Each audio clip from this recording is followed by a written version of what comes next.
साहब कतेक दुख हम संसार में, बाबा हो बाबा की लिखलो कपार में।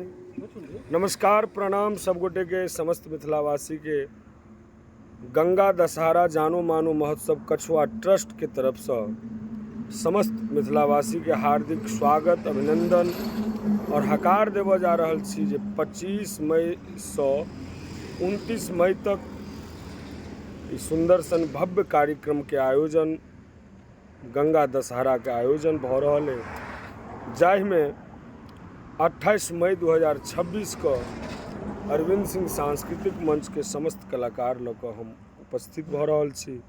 नज़दीक में रहनिहार सब श्रोता से आग्रह जे अपनो सब आबी, अपन अरविंद के आशीर्वाद दी और भव्य सांस्कृतिक कार्यक्रम गीत संगीत और मिथिला कल्चर के भाव नृत्य अपने सब देखी सुनी। और बहुत बहुत आभार देवन श्री विजय शंकर झा जी मुन्ना भैया के, अध्यक्ष महोदय के और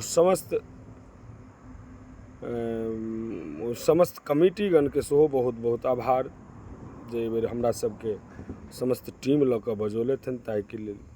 जय मिथिला, जय मैथिली।